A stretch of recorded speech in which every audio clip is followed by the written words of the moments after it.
Olá pessoal, boa noite, tudo bem com vocês? Boa noite, boa tarde, bom dia para quem está assistindo, tranquilo? Vamos começar então nossa aula. Seguinte, agora nós vamos começar a estudar o fluido em movimento.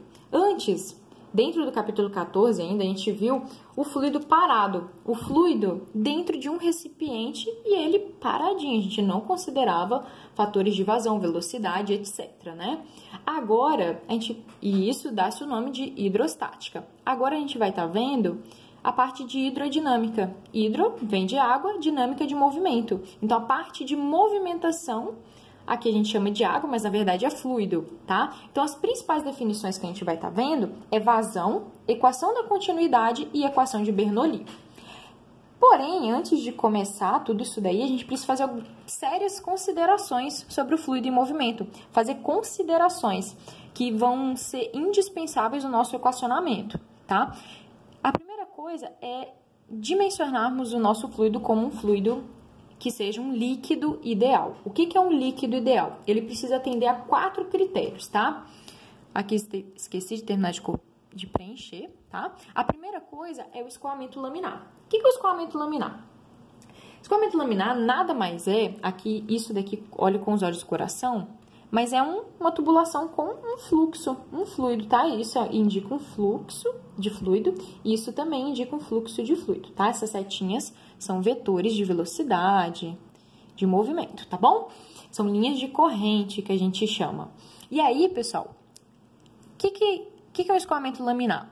Nada mais é que um escoamento tranquilo, um escoamento que ele não vai gerar turbulências.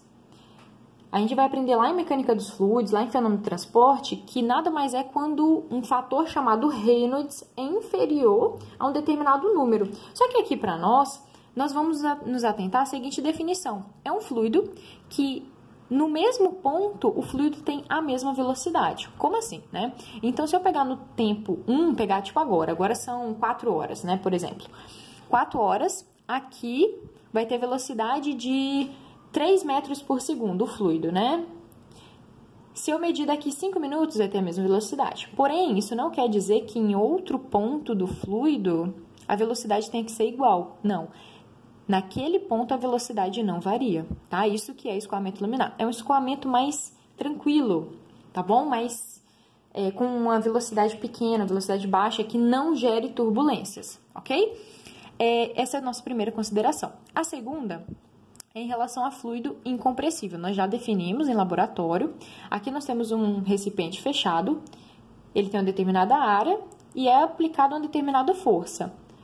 A gente sabe que, pelo princípio físico, todas as moléculas vão sofrer a mesma força, né? Porém, ele não vai comprimir, ele não vai alterar de volume, ele não vai alterar de propriedades, tá? Então, isso que é um escoamento incompressível. Segunda propriedade. A terceira é escoamento não viscoso. Aqui, gente, eu tenho 2 recipientes. Um recipiente contendo mel e um recipiente contendo água. Se eu pegar uma bolinha de tênis, uma bolinha de gude, na verdade, e jogar, isso daqui é um vetor para baixo, tá? Dentro do mel e dentro da água, quem vocês acham que vão chegar no fundo primeiro, considerando 2 recipientes iguais com volume igual também? Tum, tum, tum, tum. Com certeza, a bolinha que está dentro, submersa aí da água, ela vai chegar primeiro no fundo. Por quê? Porque mel é algo viscoso, né? É algo que oferece muita resistência, não é isso? Então, a gente não quer um fluido modelado tipo mel, a gente quer um fluido modelado tipo água. Trazendo aí para a mecânica como se fosse aqueles fluidos que não tivessem atrito, fosse um fluido perfeito. Tranquilo? E escoamento irrotacional, por último, né? A nossa partícula, ela não pode fazer um movimento de rotação. Isso é rotacionar. Isso aqui, ó, é transladar. Isso daqui é uma roda gigante. Vou imaginar que você tá aqui. Você vai rotacionar, só que você vai continuar em pé, não é verdade? Então, você vai fazer uma trajetória circular. Você transladou, você não rotacionou. Rotacionar, você precisaria girar em torno do seu próprio corpo. Aqui, as nossas partículas do fluido, elas não podem rotacionar. Se elas precisarem transladar, aí tudo bem. né? Agora, rotacionar em torno do próprio eixo, não. Beleza? Então, essas são as principais considerações de um líquido ideal. Lembrando que líquido que fluido, na verdade, é um material que não oferece resistência ao cisalhamento, tá? É que apresenta viscosidade de uma maneira bem simples, de uma maneira bem coloquial se falando, tá? Então, vamos começar? Vamos entender o que é a equação da continuidade? Mas a primeira coisa que a gente precisa fazer para entender a equação da continuidade é entender o princípio de vazão, tá? O que é vazão? E depois a gente entra dentro do princípio de continuidade, né? Vazão, o nome já fala, né? Vazar, né? Você fala assim, não, bora vazar. Tá falando o quê? Sair, passar por um ponto, né? Então, aqui nós temos uma tubulação, né? Uma tubulação, por exemplo, de água aí da sua casa e tudo mais. Não precisa ser nada grandioso, nem nada que você não consiga enxergar.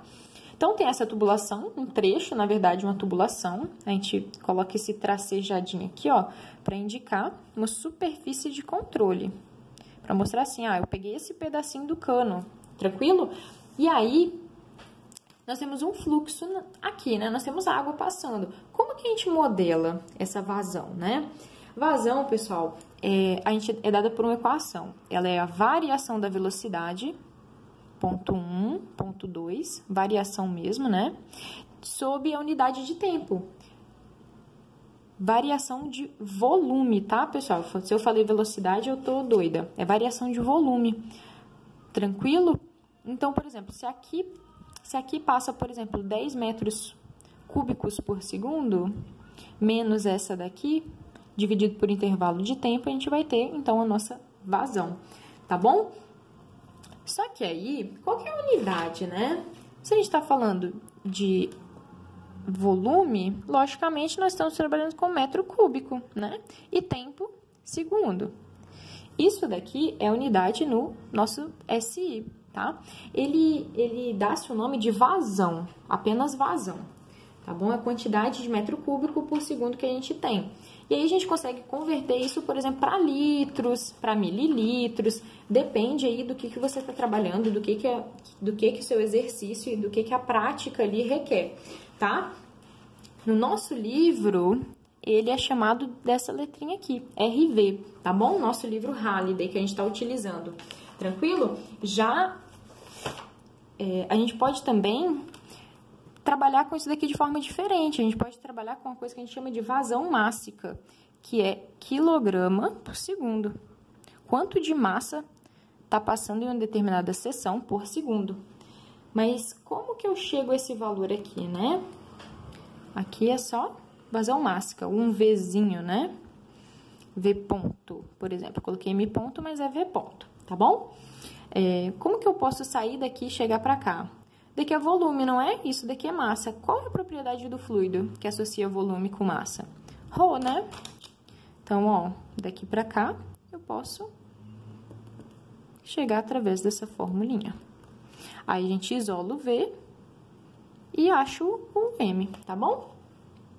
Bem tranquilo mesmo. Tranquilo? Beleza. E isso daqui a gente chama de vazão mássica, porque é em relação à massa. E é dada justamente por essa incógnita, por essa simbologia, tá? Então, vamos lá. Considerando que o fluido, ele tem aquelas 4 características que a gente já citou, aqui nós temos uma tubulação. Considere que é uma tubulação, tá, galera? Deixa eu até aproximar um pouquinho mais, pra gente enxergar. Só um minutinho. Ok. Então, isso daqui é uma tubulação que ela reduziu de tamanho. Ela teve uma redução aí no seu formato, tranquilo? Aí, o que aconteceu? Como que a gente pode trabalhar a continuidade? O que a teoria da continuidade nos fala? Ela nos fala o seguinte, que a vazão em um ponto vai ser igual a vazão em outro ponto, independentemente da redução de área. Por quê? Porque o fluxo que a gente está passando aqui é o mesmo, né? E como que a gente consegue fazer essa comprovação, né? O volume de água que está passando aqui, ele tem que ser necessariamente igual aqui, tá? Então, volume de água tem que ser igual. Então, vamos anotar essa informação? Então, volume, por exemplo, da área 1, né, dessa região de entrada, tem que ser igual ao volume de 2. Essa é a primeira informação. Aí, a gente consegue abrir essa fórmula de velocidade, não consegue? O que é volume? Volume é a área da base, né, ou a área transversal vezes a largura, né, área da base vezes altura, largura, enfim. Aqui, eu chamei essa área de entrada aqui, que é esse círculo, eu chamei ele, tá vendo? Esse círculo aqui, ó. Eu chamei ele de A1, enquanto essa área aqui, ó, eu chamei de área 2. É como se eu pegasse o cano e estivesse olhando ele nessa partezinha aqui, tá? A gente chama de seção transversal. E aí, a largura eu chamei de ΔX1 e a largura eu chamei de ΔX2. É largurinha mesmo, tá? Poderia te chamar de D, poderia te chamar de qualquer outro nome. Então, a gente consegue abrir esse volume, né? A gente consegue reescrever.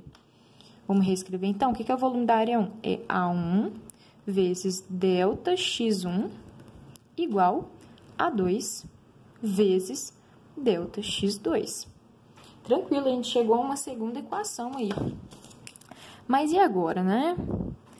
Só com isso, o que essa equação vem me dizer? Essa equação vem me dizer que o volume 1 é igual ao volume 2. Não adiantamos, não chegamos a conclusão nenhuma.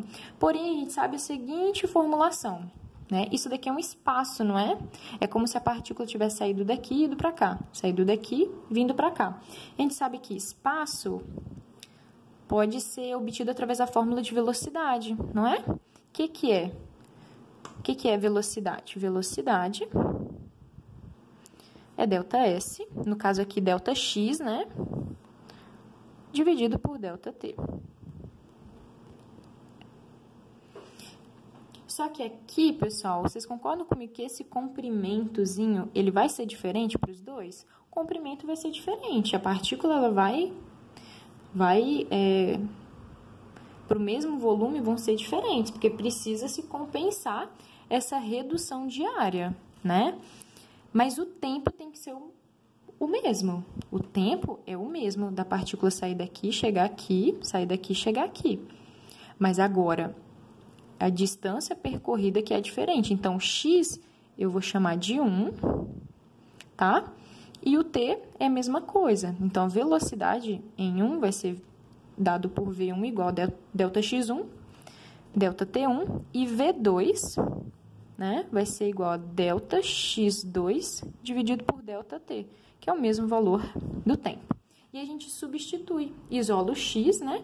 O que é ΔX? ΔX vai ser igual a V vezes ΔT, e substitui aqui, tá?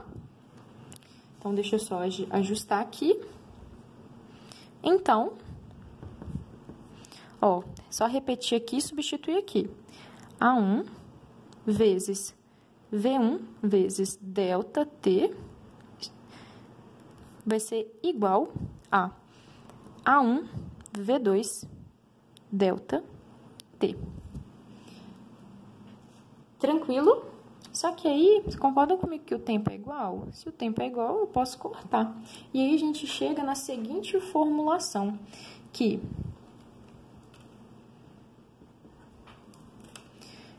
a área 1, a seção transversal de 1, vezes a velocidade que o fluido tá fluindo, vai ser igual a área 2, botei a área 1 aqui, a área 2, desculpa. É igual a área 2 vezes V2. Beleza? Pessoal, isso daqui a gente chama de equação da continuidade, tá? Só que aí, através de observações e tudo mais, o que acontece? A gente chega à conclusão que as entradas, tudo que entra, tem que ser igual a tudo que sai. Em relação ao quê? Em relação ao nosso fluxo. Tá bom? Em relação ao nosso fluxo. Tranquilo? Dúvidas até aqui?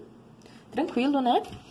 Essa questão de vazão ali, pessoal, é só pra gente criar uma noção mesmo. Aqui embaixo a gente tá utilizando velocidade, tá? Então, reescrevendo isso daqui, pessoal, como uma forma. Se, por exemplo, tivesse mais de uma entrada, a gente vai fazer um exercício, a gente pode reescrever da seguinte forma: somatório das áreas de entrada vezes as velocidades nessas entradas vai ser igual ao somatório das áreas na saída vezes a velocidade nas saídas. Concordam comigo que se isso for igual a isso daqui, isso vai dar tipo um número, tipo 10, tipo 20, 15, tipo igual a constante?